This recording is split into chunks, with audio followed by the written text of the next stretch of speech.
What is going on, everybody? Welcome to Lunch with the Clydesdale. It is lunchtime, time to chill out, and I've got dart cam for another day, and I've got a dart, and we're going to try it. Sometimes the pressure gets to me. We'll see what happens today. Not too shabby. About an inch and a half, 2 inches from the bullseye, but not too bad. So it's not too bad. We'll take it. All right. Bye-bye, dart cam. Go back to solo view. And we are going to kick dart cam out of the conversation.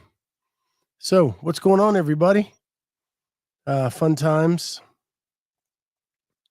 here at the Switzer household. It is, I don't know if you guys know this. I work for the state of Ohio. I'm sure I've said that 5 billion times. But it is Public Employee Recognition Week. Check it out. Check it out. Got this postcard from them congratulating me on being a public employee. And I don't know if, can you see the stain in the middle of the postcard?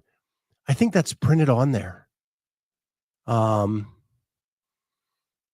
So yeah, they really put some care into this nice little stain in the middle. It's not even like raised or anything, like there was tape or something there. It's looks like it's printed, a printed stain on our postcard. So there we go. Happy Public Employee Week. So my phone is making noise again like it did last time with dart cam. I got to get better at dart cam. That's for sure. So got that. Before I get into some of the CrossFit stuff, I went home to Pennsylvania this weekend to celebrate my mom's 80th birthday. It was such a good time. Got to see some old friends. But more importantly, my dad, who passed away in 2020, I got to see my dad's family and my immediate family have not spoken since 1982, other than one cousin that my dad had and he was still close with. That cousin actually showed up at my mom's birthday party, and there's been a lot of like anger at my dad's family because of some things that they did back then. But I had some good memories of my grandparents, and I was having a hard time reconciling it all. And what was awesome is I got to sit down with my dad's cousin, and I was telling him memories, and he had similar memories. And he's like in between my dad's age and my age. So he's a little bit younger, and we got to kind of reconcile some things where I kind of understood where the good memories came from, because there's been a lot of anger and resentment towards my dad's family for a very long time. But I realized this weekend, not all of it was bad. The ending was bad. Some things my grandmother did was very bad. But I remember some things with my grandfather that were very good, and I was having a hard time figuring out why I was having these memories when all I'm being told from like my mom and my dad is the bad stuff. So it was really, really interesting to get to talk to him and go through all that. My grandfather had a farm, and I used to go out into the garden, and he had a massive garden, like farm size garden. And we used to pick beans, and we used to pick root vegetables and all that kind of stuff, and just eat them in the field. And he used to salt cure his own hams in the barn. And like, I remember all that stuff and like kind of learning the process of all that. And they were such cool memories I had, but I just couldn't reconcile it with the way everything ended. And it actually ended when my grandfather died in 1982. And we went to the funeral, and my family wasn't even allowed to sit in the same room as my grandfather. We were put out in an annex for the funeral. And that was kind of the last straw for my dad. And then we didn't talk to them again until, well, really never. My grandmother died a few years ago, and and nothing ever really kind of reconciled. My dad tried a couple times without us, but yeah. So it was a really amazing weekend to kind of capture all that, catch up on all that, and to celebrate my mom. Um, so really feel blessed that we got to do all that. Andrew Sten says volunteer applications open for Age Group Games. So if you want to come to Columbus, check out that volunteer application. If you're coming in, make sure you get booked through one of the block hotels that are on the Legends website for the Age Group CrossFit Games. That is the way we talked about it last night on the show. And Bob Jennings talked about it on the Master Chatter podcast, that is the only way the city of Columbus can see the return on investment for the event coming into Columbus. And they are really looking to build a long-term relationship with the city of Columbus. And the more ROI that the city sees, the more they will invest in the event. And so that's really important, that if you're coming in as a spectator or a volunteer or an athlete, that you look at booking your hotel stay at one of the block hotels that has been set up for Legends and the Age Group Games. So make sure you do that. It's through their website. And they have he said 12 different hotels, and there are a lot of them already around.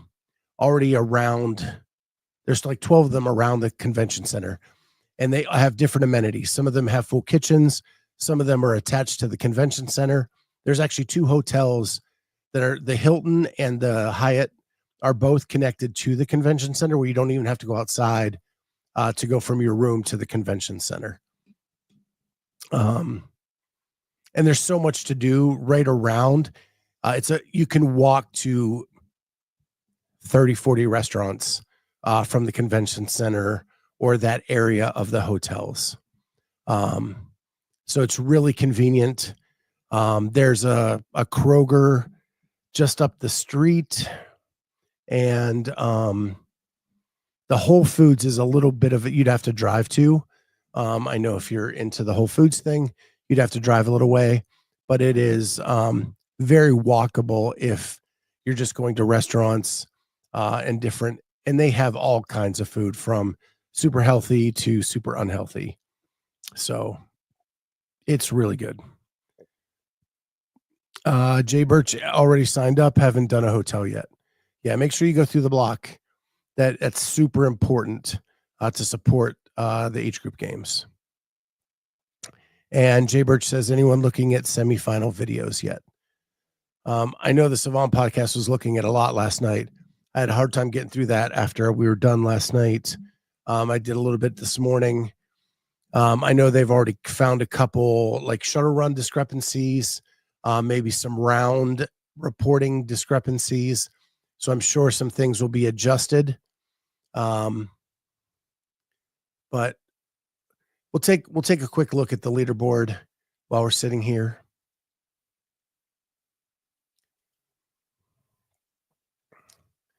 So we did this last night a little bit. We had a lot of news to get through, so here we go. So here are your top 11. It's Jeff Adler, Jay Crouch, Dallin Pepper, James Sprague, Tudor Magna, Jason Hopper, Ricky Garrard, Justin Medeiros, Enrico Zanoni, Colin Boschard, Harry Lightfoot. With Yonakoski and Chris Ibarra just on the outside looking in. Again, there's already been some discrepancies found, so I am sure that there's going to be some adjustments to some points as we keep moving forward. I think the first 8 are no surprise at all. I think when you get to 9, 10, and 11, those have Colin and Harry have always been borderline games athletes. Enrico Zanoni has gone to the games once. So him going back is a bit of a surprise. Koski being out, that just one place out just seems to be his new place in life. We looked it up last night. He's only 32 years old, but he's been around so long. it feels like he's like 35 or 36. Chris Ibarra made his first games last year. He's just on the outside looking in. And then you have people like Sam Kwan, who have made the games a lot. William Leahy, who is an up-and-comer. Nick Matthew, who's made the games a couple times. BKG, who was trying to make it his 11th time, sitting in 22nd place. It was a really tough field to make top 11. We'll see what happens with the adjustments for sure.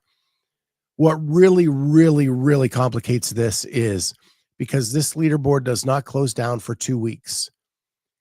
The next 2 weekends will have in-person semifinals, and the top two from those two events, the French Throwdown and TFX, will lock up their spots before this closes, meaning that if someone from this list gets one of those 4 spots in the men and 4 spots in the women, then they will be backfilled on this leaderboard. Again, nothing can be simple with the CrossFit season, and we have to over-explain everything, which makes things tough, but that is how this is working. So we have 1 week of public review, and I know probably Andrew and Jay Birch will be doing that this week, as they are completely qualified to do that. I know Denise Moore said last night that she was going to dive into it. And Lana Marcin, she's going to do the top 20 in both sides for sure, which I think is awesome. But yeah. Any surprises for you guys on the men's side? Then we have the women, where we have Ariel Lowen, Sierra Meja, and we had Lynn in the chat last night talking to us about Sierra. She looks like she had good movement in the videos. Looks like she may not see any penalties, but she was in second place. Alexis Raptis in third, Kerstetter in fourth. Annika Greer, could not be happier for her. Been following her career for the last 5 years. And her just missing the games so many times, even the team games, missing by 1 point. This will be her first trip to the CrossFit Games if she receives no penalty. And that is awesome. Caroline Stanley in sixth, Brooke Wells in seventh, Maddie Sturton eighth, Danielle Brandon ninth, Haley Adams ninth, Grace Walton in 11th, and Amy Kringle in 12th. So that has changed since last night. This was Grace Walton and Amy Kringle were tied for 11th, with Amy Kringle getting the tiebreaker. Now Grace Walton has moved ahead of Amy Kringle by 1 point. So that actually changes who goes in that 11th spot. So that's actually kind of big news. Because Amy Kringle had a 49th place finish, which I think is the lowest finish it was last night of any qualifying athlete. And now that 49th has knocked her out. And she got a first place finish. And so there was somebody that was ahead of her on workout 5. That score has apparently already been removed because she's now sitting in first on that event. And that was the event that actually gave her the tiebreaker over Gracie Walton. But apparently something happened there and they removed that score already. Boss Man is saying that apparently Brooke Wells' workout 1 is getting some attention. Let's hit the video.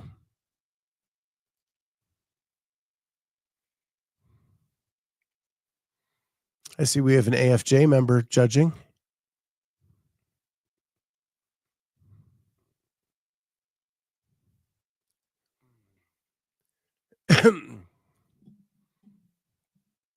Boss Man, do we know why she's getting attention? Can I fast forward to a certain spot? Measurements being done.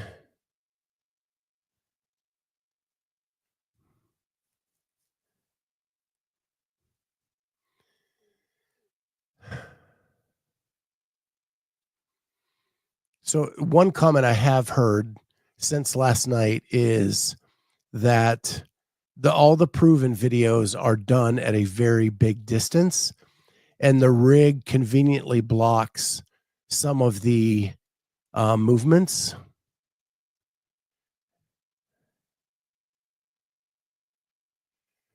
I would say the extension on that muscle up is questionable as well.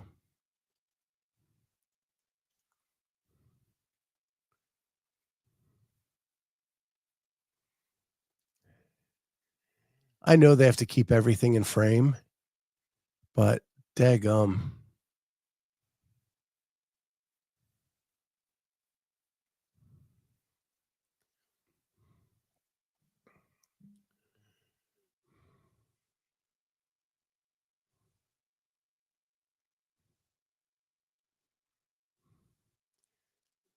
Watch extension on the top here.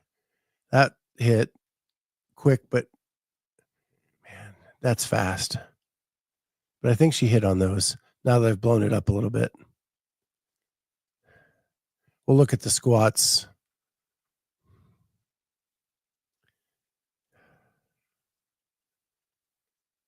Man, I would say that's a no rep.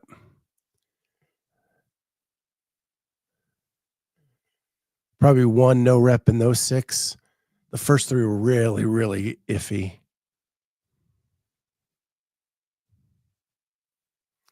Ooh. Yep. I see where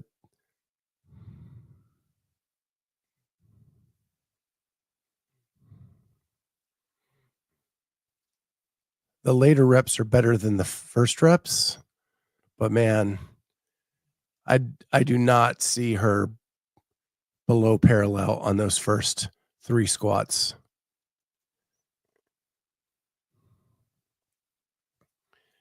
Alexa squats are borderline 2. Corey says, I'd say 2 in that second set of ring muscle ups or no reps, not locking out the dip. Yeah, that's where I think it's really touchy at the top. That first one's good.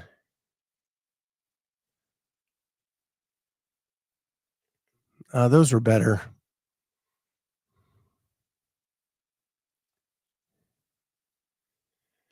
The issue with these videos is you can't see if they are past the line or see depth on their squats. Yeah, the camera's so far away because of having to capture the whole floor.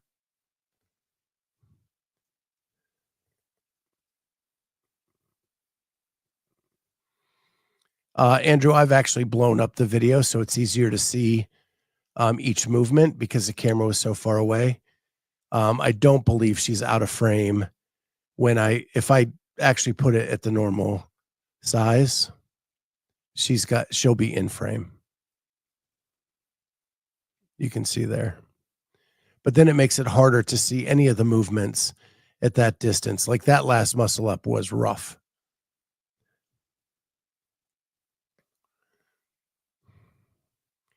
And you can't really see the squat depth at that distance either. So that's why I'm kind of blowing it up just so you can see it.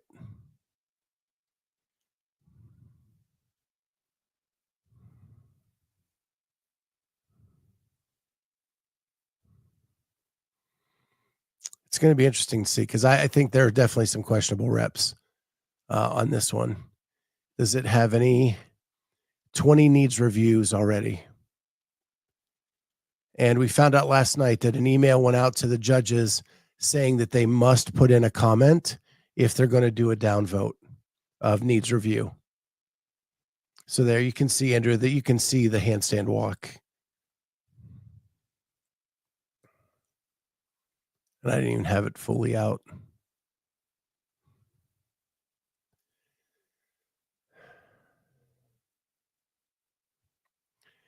Andrew, I think they could have done the handstand walk parallel to the rig.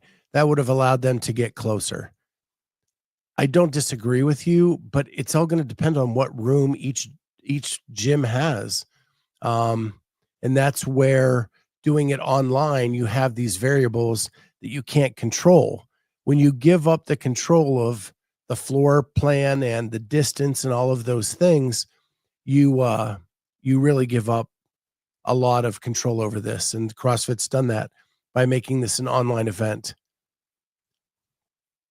Not only is it the judging, but it's also just different camera angles, different layouts. Yeah, I think you're right. In this particular video, she had plenty of room to do the handstand walk parallel to the rig. And then she could have gotten the camera closer. But even on this, she has some space to move that camera at least a few feet closer to everything going on and still have everything in frame. That muscle up was rough. Yeah, they're getting worse. Let's see this set.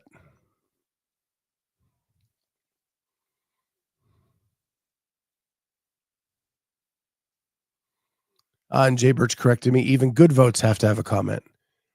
Yeah.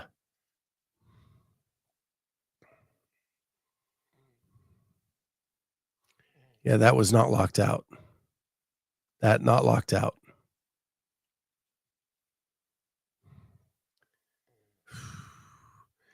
Yeah, I bet we're going to see some adjustments to scores in the top 11 for sure.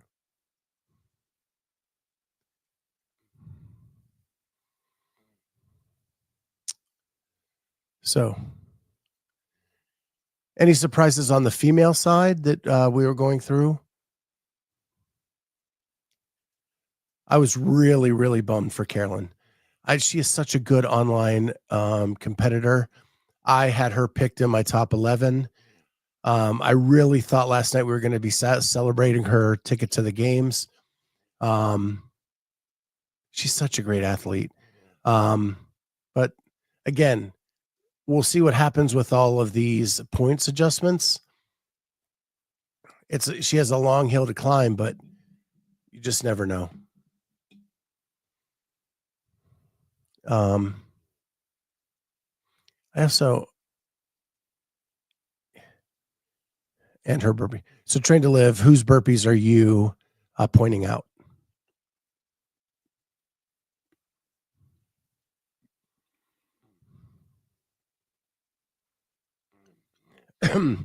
Danielle Brandon's videos are getting some attention because she didn't like how she was being coached.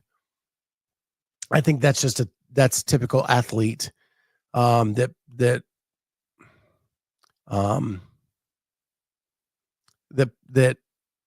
is fueled by fire, and that is what Danielle is. She gets pretty fired up, and in those moments there's tension, and you're going to lash out at times, and I think that's what happened with Danielle, and that's just the athlete she is.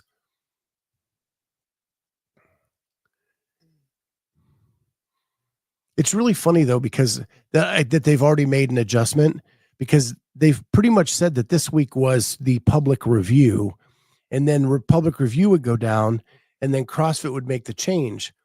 And so unless maybe the athlete withdrew her score because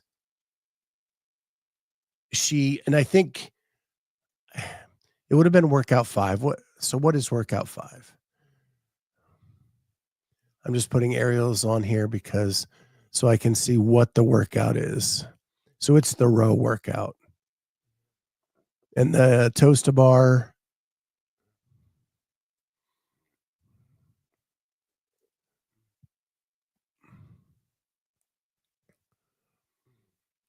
Man, how consistent is she?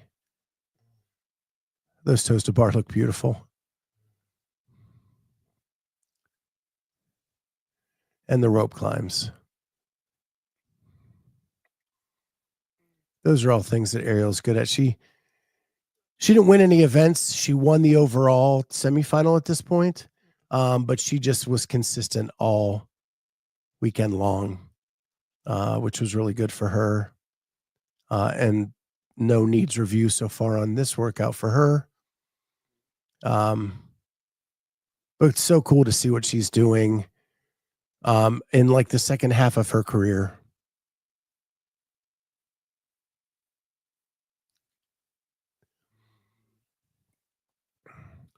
On the lung workout, do your arms have to be fully locked out? I don't know what you mean by the lung workout. Do you mean the 30-minute AMRAP? I'll be honest, because I was traveling all weekend, the workouts are not ingrained into my brain like they normally would be.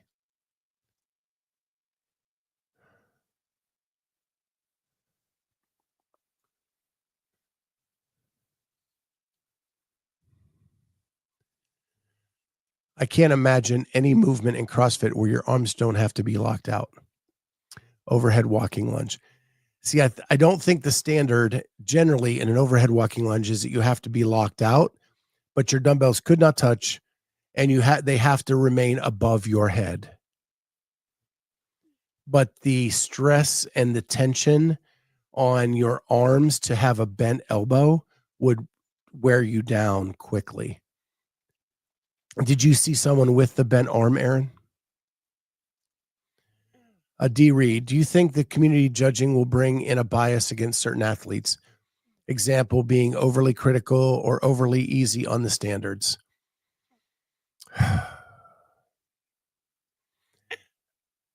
The judges I know are the judges I know want to do the best job they can possibly do.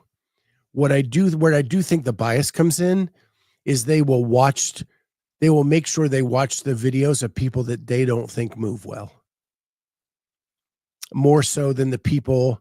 I think if you have a good reputation of moving well, you'll probably get reviewed less than if you are just. Danny Spiegel did not compete in this. Danny Spiegel is known as not a good mover. She is on Hiller's hit list. I am sure people will watch her videos much more closely than someone like Ariel, who is known to be a very good mover. I think that's where the bias comes in. I don't think the judges I've known and that I've worked with who have judged at the highest levels would not make decisions based on their bias. I think they would make decisions based on what they see.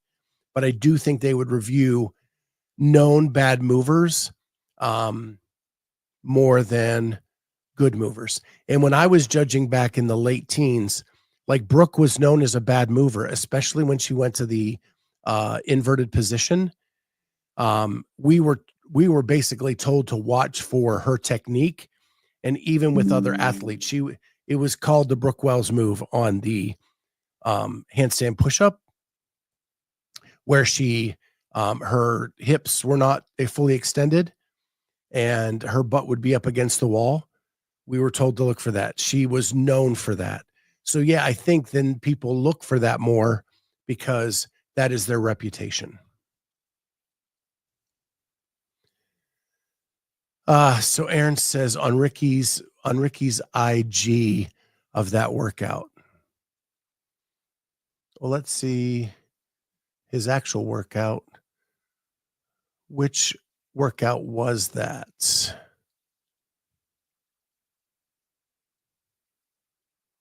Was it this one? Yeah, we go.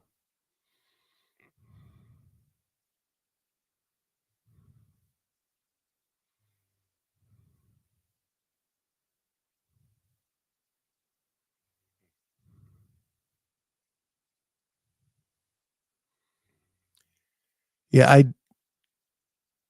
I would not call that a no rep. Both heads of the dumbbell are higher than his head, and they're not touching.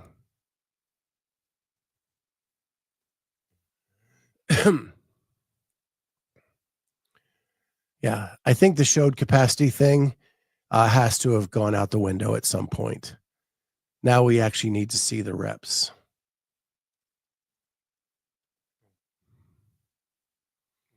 What I appreciate with Ricky is at least he's using a high def camera or a 4K camera where we can actually see.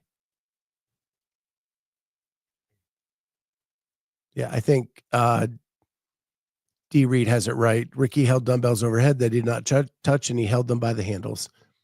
I think that is allowed. I would not no rep him for that. And good to see the butt on the backside of the GHD mat there.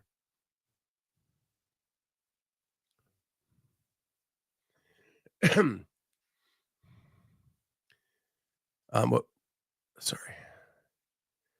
Aaron Fraser, I thought the standard was dumbbells could not touch and you had to hold the dumbbells by the handles, not by the weight part of the dumbbell. That is correct. And they have to remain over the head. Now, if those dumbbells would fall below the head, then it's a no rep because then it is no longer overhead. That is where I would struggle on this one. My bent arms would be where the dumbbell may fall below my head. Now, that right arm is really getting close to falling below the head.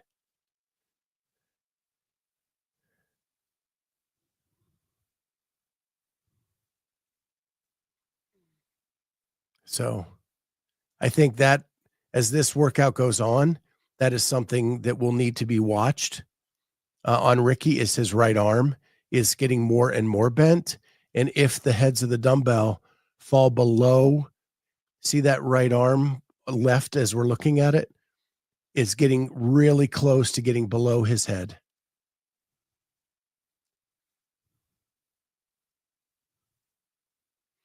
And that last there, I might have no repped.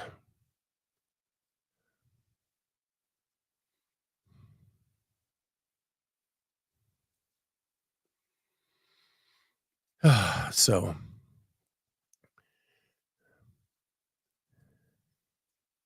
oh, I'm not sharing the screen. Oh, sorry.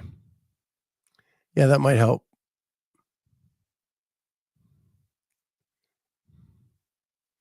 Okay, I'm going to go back because on this last,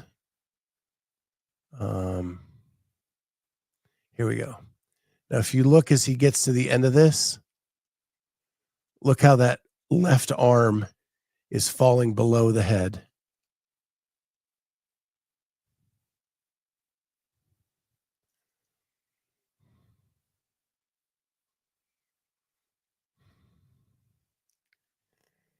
And my guess is that's only going to get progressively worse as this workout goes on.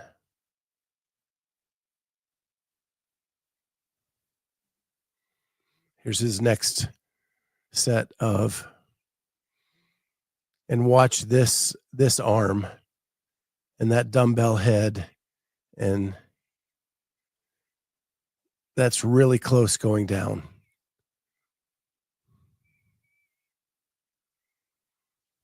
Did he make it over the line on that?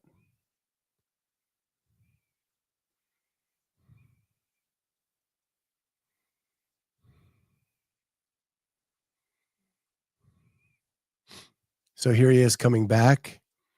And now we're watching on this side. See how that arm is getting more and more bent, and that dumbbell head is falling below his head.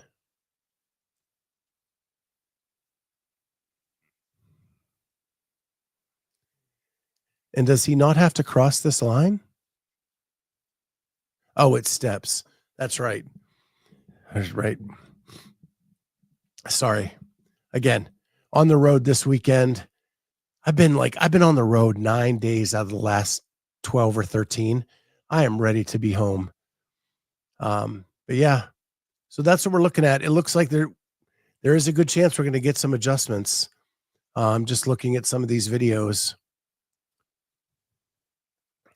D. Reed says Dallon's reps, Dallon's GHDs in workout 2.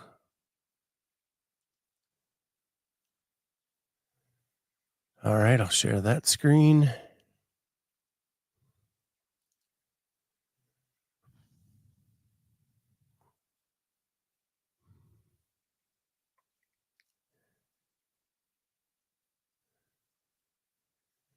Holy smokes.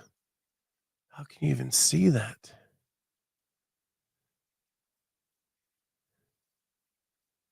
And this is him here, correct?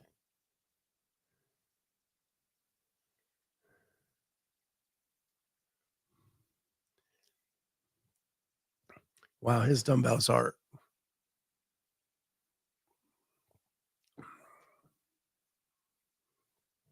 Those are money.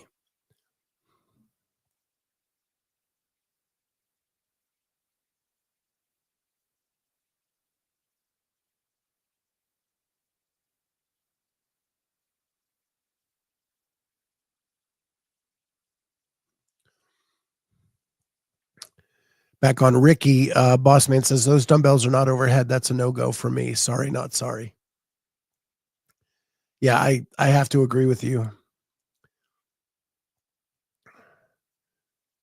So here we are, GHDs. Ooh, he is right on top of the pad. I would say more over than under, and they'll, ooh. Sometimes it scoots up, but the majority of them I would, except for that one where he scoots forward a little bit, that's where I think they're bad.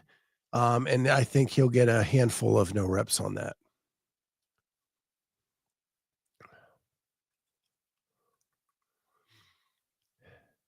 If you look at the pad though, and you're straight up and down, the majority of his reps are on the back side. It's not very far on the back side, but I think it is past that center line. When he scoots up, he's sliding forward on a few of those reps, and I do think he could get some no reps on that. Right, Aaron, standard should be behind, and it is. But if you look at the picture, it is a straight perpendicular line up, and it doesn't say how far behind. If he's 1 inch behind or 6 inches behind, he's still behind.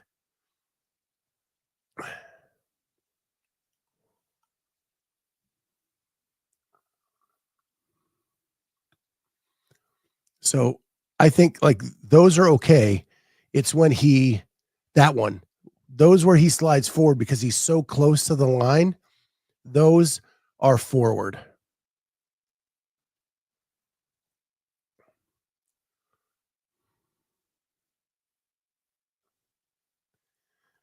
What are you saying, D. Reed? You saying that I am biased? I'm not biased. I'm just trying to go. They're not all no reps. There is a line perpendicular. His hips are behind it. It doesn't say it has to be 6 inches behind it. It just says it has to be behind it.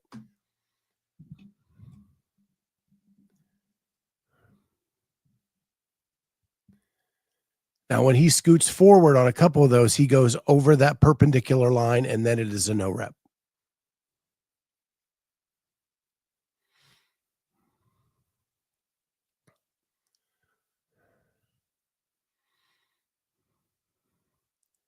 That is my humble opinion as a former judge. Just saying.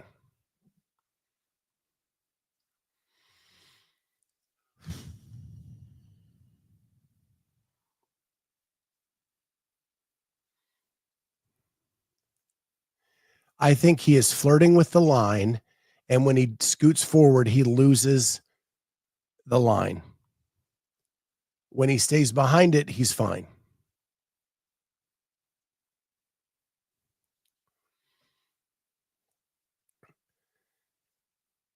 D. Reed says we can agree to disagree. So I would say every fourth rep needs to be reviewed when he slides forward. You would say all no reps, and then CrossFit would come in and make the final determination.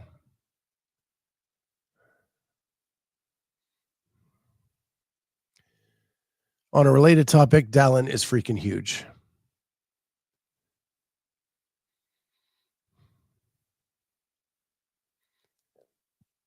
Hopper's GHDs are perfect.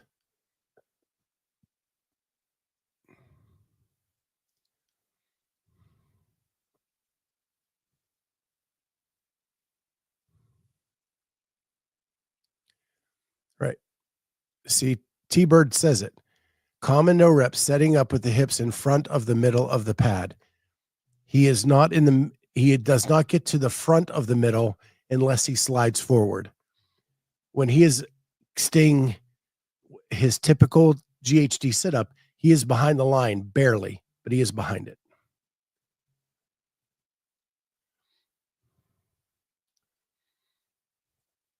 Thank you for that, T-Bird. Okay. So, yep, I think we're going to see some scoring adjustments for sure in this top 11. It's going to be interesting to see how that plays out all next week. We'll be watching them. Andrew Sten, who has done video review. I hate video review. It's like calling a no rep from the stands. I agree with you 100%, Andrew. I would rather judge all day on a floor than do a couple hours of video review. Video review is so hard.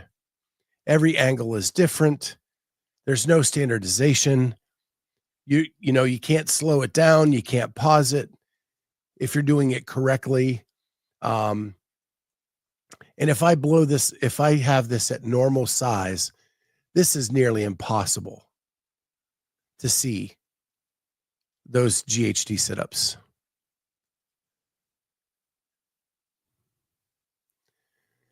But at least they're not using a Motorola Razr from 2009 to video this like that we've seen in the past. At least that's a good 4K camera. But why does the camera have to be this far back when we have all this footage from here to there? Unless they are videoing both Hopper and him at the same time.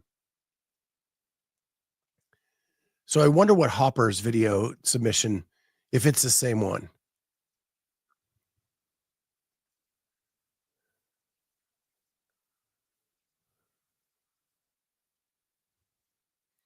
It is not. So why do they have to have it that far back?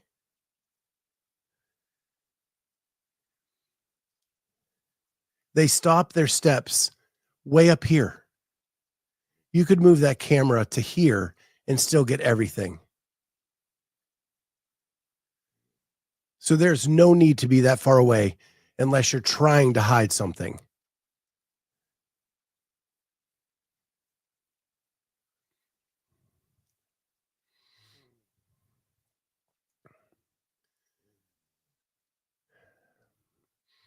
And all of the proven videos are like this too.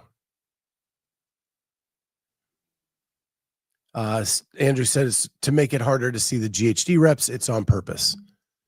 I do not disagree. I think this is all intentional. Now, Hopper strides make it where the video might have to be back a little bit further.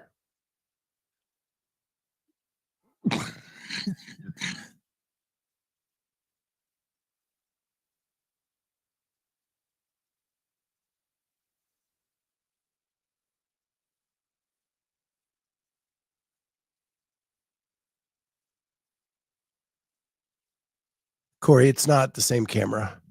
I just bounced from one to the other. On Dallin's clock, Dallin's camera, you can see the little clock on the floor.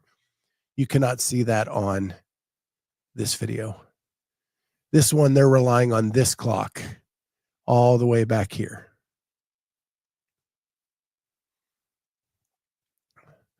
Dallin's video has a clock on the floor, and it's taken from an angle further out.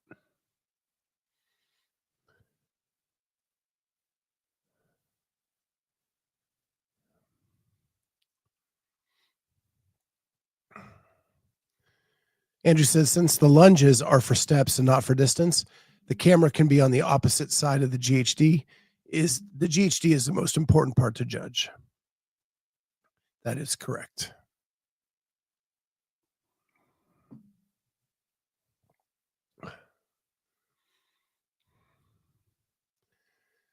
Yeah, like Ricky's video, exactly. So, well, wow, that was a fast 45 minutes. My lunch hour's gone. Well, we'll be here all week. We'll keep checking in on different things. Like we found out today, we already know that one scoring adjustment has happened, and now the tie has been broken on the women's side for the 11th place position. Grace Walton in, Amy Kringle out, because of that one scoring adjustment, and that gave. And what's crazy is it gave Amy Kringle the win on that. But for some reason, it made a 1 point difference in favor of Grace Walton and maybe it was other scores that the person just removed their complete effort because they messed up workout 5. So with that, we have a big change. Yesterday, Amy Kringle was in, and today she's out.